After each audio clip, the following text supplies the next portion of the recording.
Lemon in the middle portion, Sky Shack and Big Lagoon. Sky Shack regains the lead and finally close finish.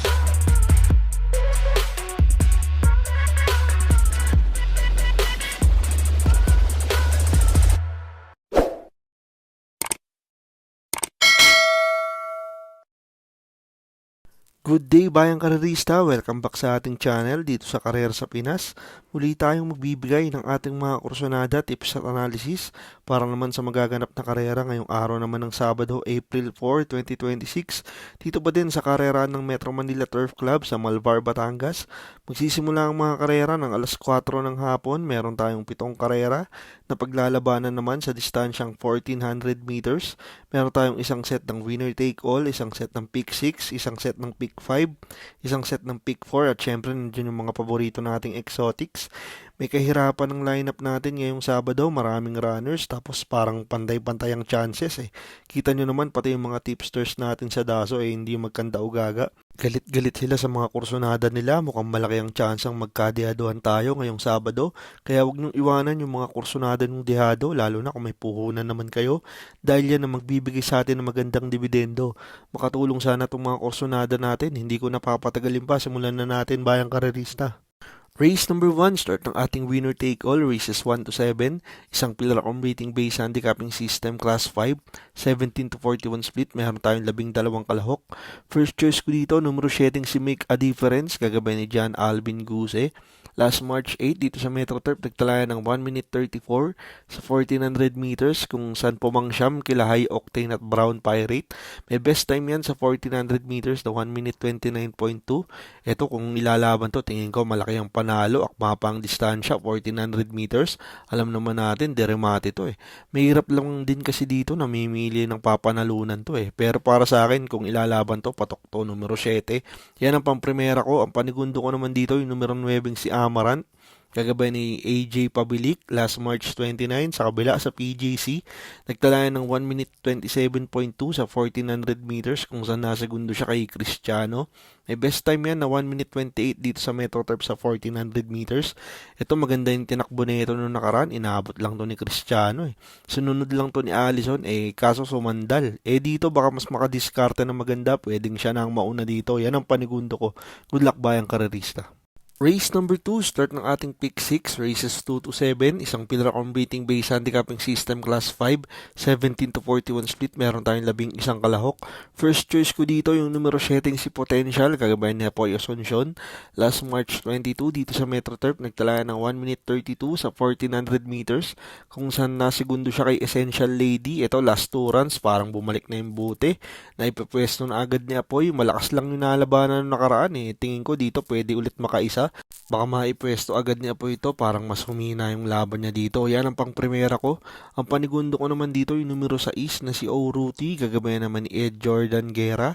Last March 18 dito sa Metro Turf, nagtalaya ng 1 minute 16.8 sa 1200 meters kung saan pumanglima kila Tokyo Rumba at Maki Boy. Pero may best time yan sa 1400 meters na 1 minute 33.6. Ito naman na nakikita ko mauuna, may nakikita din ako matutulin pero kung pipilitin iuna to ni Jordan tas ma-rate na maganda tingin ko malaki din ang panalo. Parang mababa na din sa laban to kaya yan ang panigundo ko, numero 6 O'Ruti. Pero magulong karera to, magdagdag kayo dito bayang karerista. Good luck! Race number 3, start ng ating pick 5, races 3 to 7, isang pillar rating based handicapping system class 5, 17 to 41 split, meron tayong siyam na kalahok.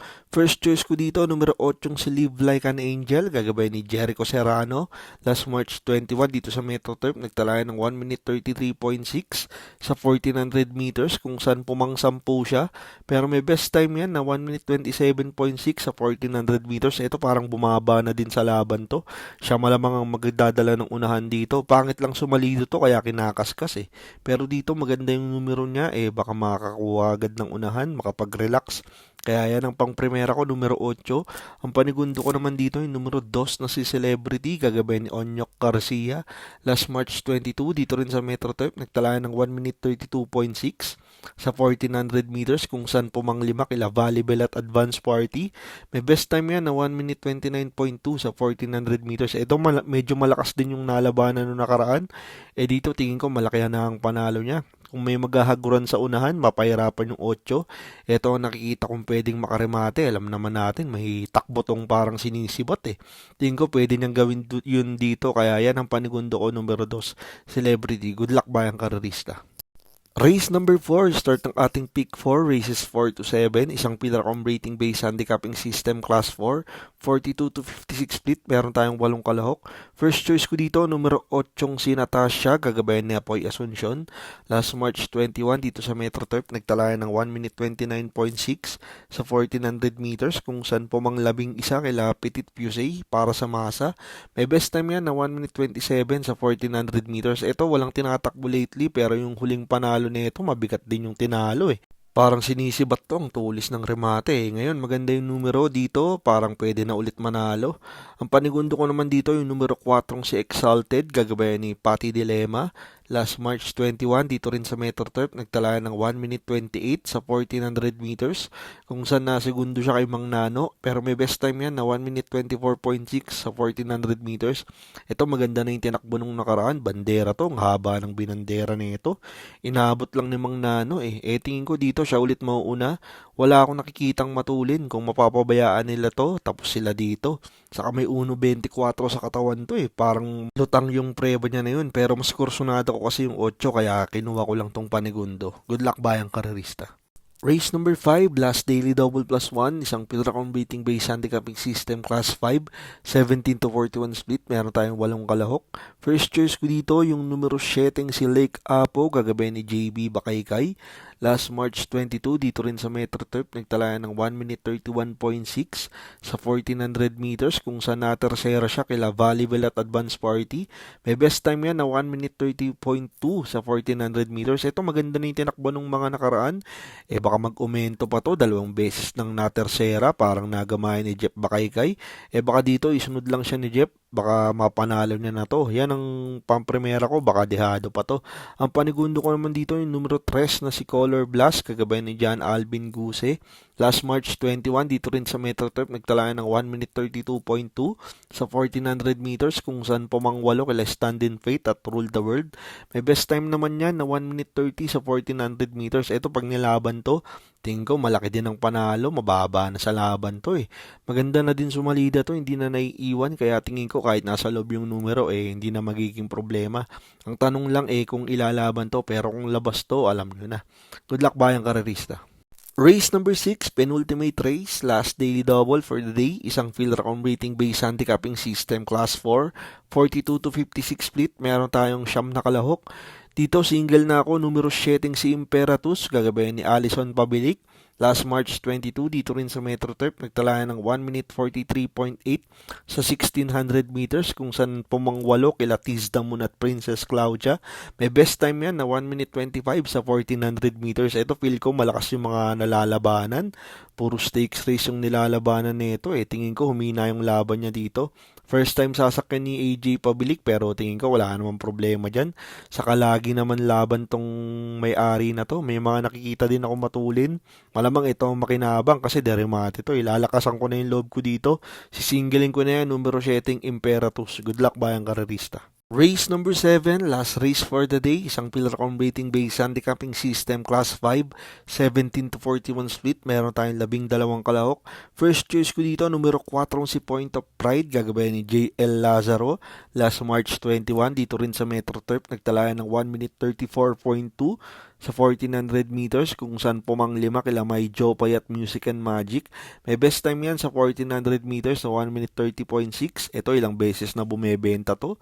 Laban na to ng mga nakaraan pero wala pang pinapakita talaga. Dito parang humina yung laban niya, tas cambio hinete pa JL Lazaro. Tingin ko ngayon pwede na tong manalo, kaya yan ang pang primera ko. Ang panigundo ko naman dito yung numero G's na si Kalanggaman Island, kagabayan ni Claro Espare. Last March 18, dito rin sa MetroTurf, nagtalayan ng 1 minute 16.4 sa 1200 meters kung saan natersera kila Tokyo Rumba at Maki Boy. May best time yan na 1 minute 28.2 sa 1400 meters. Ito parang maganda na yung pinapakita lately. Andun na yung dating niya eh. Dito marami ako nakikitang matutulin. Baka mapabor sa kanya. Alam naman natin, manggagaling sa likuran to. Tas maganda pa ang numero. Tingin ko pwede na din to. Pero last race, paratingan, gaya ng lagi nating paalala. Mas maganda magdagdag kayo dito. Sama niyo yung mga kursonada ng dehado. Kasi yan ang magbibigay sa atin ng magandang dividendo dito sa huling karera. Good luck bayang karerista. At yan ang ating mga kursonada at analysis para naman sa gaganaping karera ngayong araw ng Sabado, April 4, 2026. Dito ba din sa racetrack ng Metro Manila Turf Club sa Malvar, Batangas. Lagi nating paalala, ito'y sariling aral at kursonada lamang. Pagdating sa tayaan, kayo pa rin ang masusunod. Maraming salamat sa inyong patuloy na pagsuporta dito sa Karera sa Pinas. Makatulong sana ang ating mga giya at kursonada. Magsitama sana kayong lahat. Happy racing at good luck bayang karerista.